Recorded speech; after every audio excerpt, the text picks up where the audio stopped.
Field marshal KM Cariappa ಹಾಗೂ general Thimmaiah ಅವರನ್ನು ಸಾಮಾಜಿಕ ಜಾಲತಾಣದಲ್ಲಿ ಅವಹೇಳನ ಮಾಡಿದ ವಕೀಲ ವಿದ್ಯಾಧರ್ ವಿರುದ್ಧ ಸೇನಾ ನಾಡು ಕೊಡಗು ಕೆಂಡ ಕಾರಿದೆ. ಅಖಿಲ ಕರ್ನಾಟಕ ಮಾಜಿ ಸೈನಿಕರ ಸಂಘದ ಕೊಡಗು ಘಟಕದ ನೇತೃತ್ವದಲ್ಲಿ ಮಡಿಕೇರಿಯಲ್ಲಿ ಬೃಹತ್ ಪ್ರತಿಭಟನೆ ನಡೆಯಿತು. ಶಾಂತಿಯುತ ಕೊಡಗಿನಲ್ಲಿ ಅಶಾಂತಿ ಸೃಷ್ಟಿಸಲು ಹುನ್ನಾರ ನಡೆಸಿದ ವಿದ್ಯಾಧರ್ ವಿರುದ್ಧ ಕಠಿಣ ಕ್ರಮಕ್ಕೆ ಮಾಜಿ ಸೈನಿಕರು ಒತ್ತಾಯಿಸಿದರು. ವಿವಿಧ ಸಂಘಟನೆಗಳ ಸಹಕಾರದೊಂದಿಗೆ ನಡೆದ ಪ್ರತಿಭಟನೆಯಲ್ಲಿ ಆರೋಪಿಯನ್ನು ಭಾರತದಿಂದಲೇ ಗಡೀಪಾರು ಮಾಡಬೇಕು ಮತ್ತು ಗಲ್ಲು ಶಿಕ್ಷೆ ವಿಧಿಸಬೇಕೆಂಬ ಆಗ್ರಹ ಕೇಳಿಬಂತು. ಜೊತೆಗೆ ಪ್ರಕರಣವನ್ನು ಸರ್ಕಾರ ಗಂಭೀರವಾಗಿ ಪರಿಗಣಿಸಬೇಕು, ಎನ್ಐಎ ತನಿಖೆಗೆ ವಹಿಸಬೇಕೆಂದು ಒತ್ತಾಯಿಸಿದರು. ನಗರದ ಫೀಲ್ಡ್ ಮಾರ್ಷಲ್ ಕಾರ್ಯಪ್ಪ ವೃತ್ತದಿಂದ ಜನರಲ್ ತಿಮ್ಮಯ್ಯ ವೃತ್ತದವರೆಗೆ ಪ್ರತಿಭಟನಾ ಮೆರವಣಿಗೆ ಸಾಗಿತು. ಆರೋಪಿಗೆ ಶಿಕ್ಷೆ ವಿಧಿಸದಿದ್ರೆ ಮುಂದಿನ ದಿನಗಳಲ್ಲಿ ಉಪವಾಸ ಸತ್ಯಾಗ್ರಹ ನಡೆಸಿ ದೇಶಕ್ಕಾಗಿ ಬಲಿದಾನ ಮಾಡಲು ಸಿದ್ಧರಿದ್ದೇವೆ ಎಂದು ಅಖಿಲ ಕರ್ನಾಟಕ ಮಾಜಿ ಸೈನಿಕರ ಸಂಘದ ಕೊಡಗು ಘಟಕದ ಅಧ್ಯಕ್ಷ ಕೊಟ್ಟುಕತ್ತೀರ ಪಿ ಸೋಮಣ್ಣ ಎಚ್ಚರಿಸಿದರು. ಇದೇ ಸಂದರ್ಭ ಫೀಲ್ಡ್ ಮಾರ್ಷಲ್ ಕಾರ್ಯಪ್ಪ ಮತ್ತು ಜನರಲ್ ತಿಮ್ಮಯ್ಯ ಅವರ ಪ್ರತಿಮೆಗೆ ಪುಷ್ಪ ನಮನ ಸಲ್ಲಿಸಲಾಯಿತು.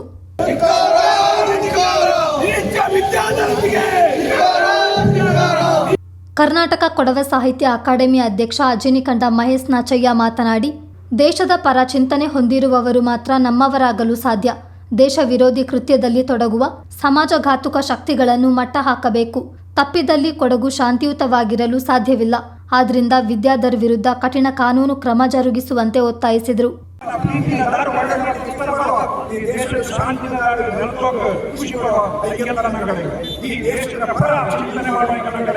ದೇಶ ವಿರೋಧಿ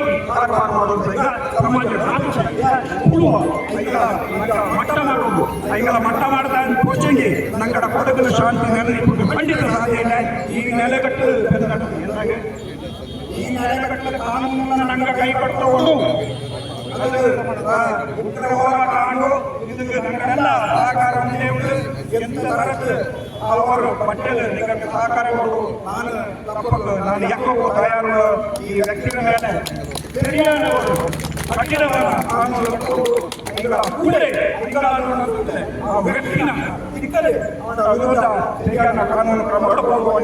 ಇದೆಲ್ಲರ ಫಲವಾಯಿತು ನಮ್ಮ ಸರ್ಕಾರ.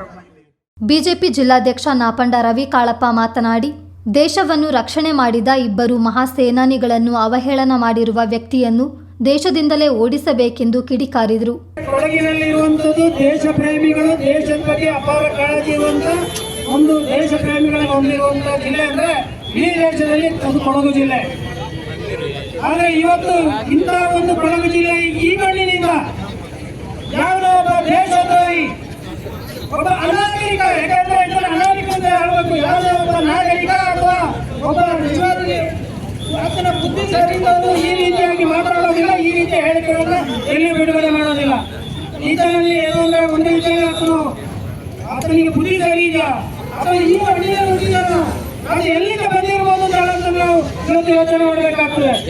ಈ ದೇಶವನ್ನು ರಕ್ಷಣೆ ಮಾಡಿದಂತ ಏನು ಬ್ರಿಟಿಷ್ ಕೈಯಿಂದ ನಮ್ಮ ಒಂದು ಸ್ವಾತಂತ್ರ್ಯ ಆದಾಗ ಇಡೀ ಭಾರತ ದೇಶದ 3 ಸೈನ್ಯದಲ್ಲಿರುವಂತಹ ವಾಯುನೆಲೆ, ನೌಕಾನೆಲೆ ಮತ್ತು ಭೂಸೇನೆಯ ನಾಯಕರಾಗಿ ಕೆಲಸ ಮಾಡಿದಂತ ಸನ್ಮಾನ್ಯ ಜನರಲ್ ಈಗಿನ ನಮ್ಮ ಫೀಲ್ಡ್ ಮಾರ್ಷಲ್ ಕಾರ್ಯಪ್ಪನವರು, ವಿಶೇಷವಾಗಿ ಇಡೀ ವಿಶ್ವದಲ್ಲೇ ಹೆಸರು ಪಡೆದಿರುವಂತಹ ಜನರಲ್ ತಿಮ್ಮಯ್ಯನವರು, ಅವರನ್ನ ಆತ ಒಂದು ವಾಟ್ಸಪ್ನಲ್ಲಿ ಆತನ ಒಂದು ಸೋಷಿಯಲ್ ಮೀಡಿಯಾದಲ್ಲಿ ಹಾಕಿರುವಂತ ವಿಷಯಗಳನ್ನ ನಮಗೆ ಇವತ್ತು ಮಾತಾಡಲಿಕ್ಕೂ ಅದರ ಬಾಯಲ್ಲಿ ಹೇಳಲಿಕ್ಕೂ ನಾಚಿಕೆ ಆಗ್ತದೆ.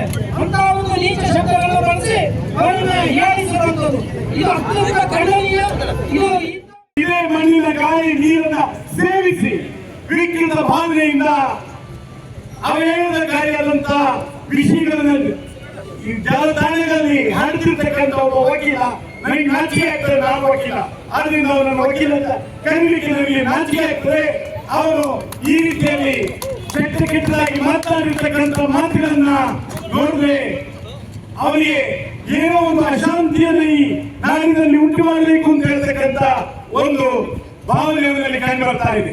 ಅವರನ್ನ ಬೇರೇನೋ ಕೆಲಸದಲ್ಲಿ ಬಂಧಿಸಿ ಒಂದೇ ಗಳಿಗೆಯಲ್ಲಿ ಬಿಟ್ಟಿರ್ತಕ್ಕಂಥ ಕಾರ್ಯವನ್ನು ಕೂಡ ಮಾಡಿದ್ದಾರೆ. ಒಂದು ದೇಶದ್ರೋಹದ ಆರೋಪ, ರಾಷ್ಟ್ರದ್ರೋಹದ ಆರೋಪ, ರಾಷ್ಟ್ರದ್ರೋಹದ ಕಾಯ್ದೆಯಲ್ಲಿ ಅವರನ್ನ ಬಂಧಿಸಿ ಜೈಲಿಗೆ ಕಳಿಸಬೇಕಾಗಿದ್ದು ಸರ್ಕಾರದ ಆದಿ ಕರ್ತವ್ಯ. ಇದು ಕೇವಲ ಕೊಡಗಿನ ಜನರಿಗಲ್ಲ, ಕರ್ನಾಟಕದ ರಾಜ್ಯಕ್ಕಲ್ಲ, ಇಡೀ ದೇಶಕ್ಕೆ ಮಾಡಿರ್ತಕ್ಕಂಥ ಅವಮಾನ. ಆದ್ರಿಂದ ಅವರನ್ನು ರಾಷ್ಟ್ರದ್ರೋಹಿ ಅಂತ ಪರಿಗಣಿಸಬೇಕು.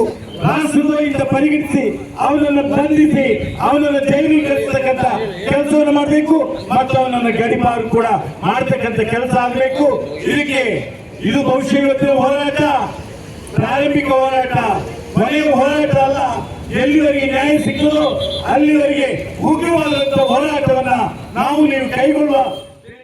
ಪ್ರತಿಭಟನೆಯಲ್ಲಿ ಅಖಿಲ ಕರ್ನಾಟಕ ಮಾಜಿ ಸೈನಿಕರ ಸಂಘದ ರಾಜ್ಯಾಧ್ಯಕ್ಷ ಡಾಕ್ಟರ್ ಶಿವಣ್ಣ, ಅರೆ ಸೇನಾಪಡೆ ಅಧ್ಯಕ್ಷ ಚಂಗಪ್ಪ, ಕರ್ನಲ್ ಕಂಡ್ರತಂಡ ಸುಬ್ಬಯ್ಯ, ಮಾಜಿ ಸೈನಿಕರ ಸಂಘದ ಅಧ್ಯಕ್ಷ ಚಪ್ಪಂಡ ಹರೀಶ್, ಕೊಡವ ಸಮಾಜ ಒಕ್ಕೂಟದ ಅಧ್ಯಕ್ಷ ವಿಷ್ಣು ಕಾರ್ಯಪ್ಪ, ಪ್ರಮುಖರಾದ ಅಭಿಮನ್ಯು ಕುಮಾರ್, ಸಂಘದ ಕಾರ್ಯದರ್ಶಿ ಸಿಜಿ ತಿಮ್ಮಯ್ಯ, ಸಹ ಕಾರ್ಯದರ್ಶಿ ಎಂಕೆ ನಾಚಪ್ಪ, ಸಂಚಾಲಕ ನಾಟೋಲಂಡ ಸೋಮಯ್ಯ ಸೇರಿದಂತೆ ವಿವಿಧ ಕೊಡವ ಸಮಾಜಗಳ ಪ್ರಮುಖರು, ಮಾಜಿ ಸೈನಿಕರು ಮತ್ತಿತರರು ಪಾಲ್ಗೊಂಡಿದ್ದರು.